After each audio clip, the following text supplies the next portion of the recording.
Welcome back to another Recon, this time for the final Zwift Racing League of Round 2, and we're heading to the homelands of Watopia for a Rebel Route team time trial.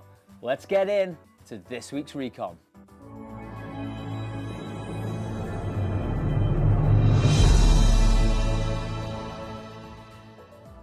Yes, welcome back to the channel, and as mentioned, we are indeed heading to a Rebel Route. And it's none other than the Zwift Insider's Rebel Route, which was first published back in 2019. The triple flat loops covers all three flat routes around Watopia, so that's TikTok, Volcano Flat, and the original flat route. Race distance is 36.3 kilometers with approximately 162 meters of elevation, pretty flat this one. Recon notes are all done and indeed available over on the community pages of levelvelo.cc. You guys know what else is over there, so go and check out some of that indoor kit at the same time. Christmas is almost here, don't you know? All right, let's get on. Bike choice is an out and out aero as you can time trial bike and full disc wheel if you can get them.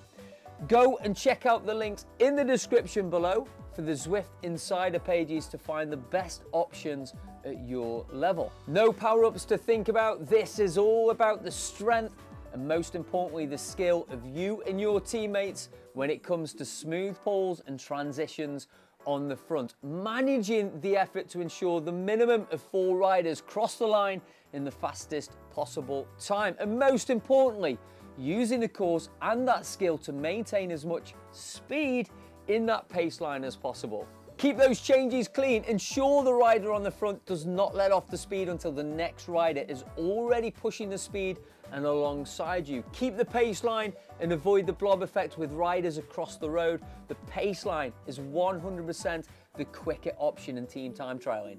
For the new team, my advice would be to try and keep the rider's effort on the front somewhere between 120 to 135% of FTP, and rather than miss pulls completely, just make the pulls shorter for those struggling riders. Even if it's just 10 or 15 seconds, it makes rolling through much more efficient. All right, just before we get into the pens and on the course, I have another video coming out later this week on the Flamme Rouge Racing Tour Watopia. If you seriously want a New Year's challenge and a Zwift racing experience like no other, then go and check out the Flamme Rouge Racing Tours. These things are epic, and the next tour starts on the 2nd of January over 8 stages. As I said, a full video is coming over the weekend where we look at all the stages and discuss who will be the next Flamme Rouge Tour champion, or maybe Ed Laverick returns to defend his title. Link in the description below. Oh, and we're also going to be broadcasting some of the stages with full commentary from myself, maybe some guests as well, live over on the ZMS Esports Studios channel, but also this channel right here. So don't forget to go and like, subscribe, leave your comments down below. As usual, you guys are absolutely awesome. Now let's get in the pens. All right, so we're in the desert pens, and yes, we're taking a left and heading into the desert for 9.8 kilometers of flat, fast roads to give you time to work those changes and get that speed high.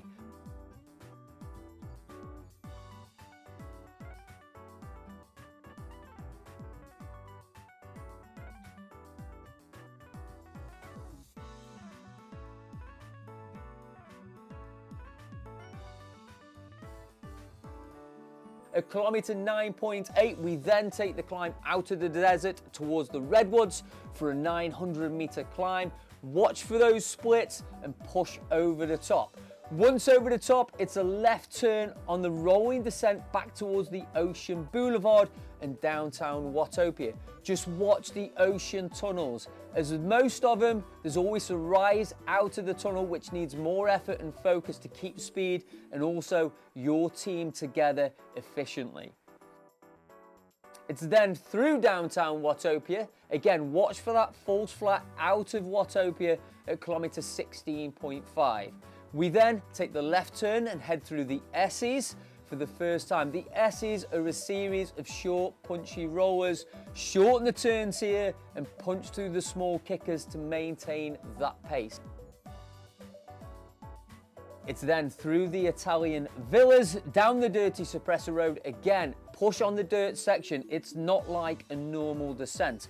We then head towards the volcano, and at kilometer 21.5, you are going to take in this short, punchy volcano kicker, which snakes around for 250 meters, punch up this little test, and then regroup. It's then back around to the S's again for the second time of asking. We then head back through the villas for the second time, but instead of heading down the dirt road this time, we continue left and up this draggy little climb.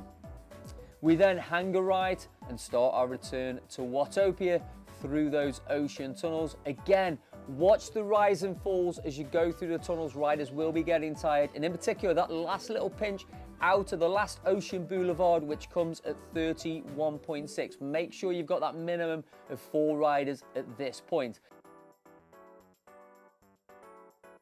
After that, we take the right turn and head back into the desert, where we have a flat out 4.5 kilometers all the way to the finish line.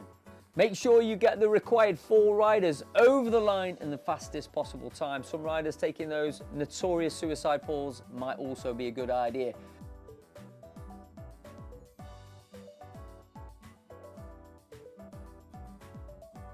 So that's it, that's the course. At the end, I'm going to play through the whole course again, just in case you need it. Of course, go and get a Recon notes over at Level Velo community pages. There's a link down below. And finally, I want to say a thank you to you for continuing to support this channel, the Level Velo brand, and this great cycling esports community that we have. I honestly love doing these videos, engaging with you in all the chat below in the many different groups that we have. I want to wish you, your team, your families a great holiday season, and I'll see you soon for more cycling esports content.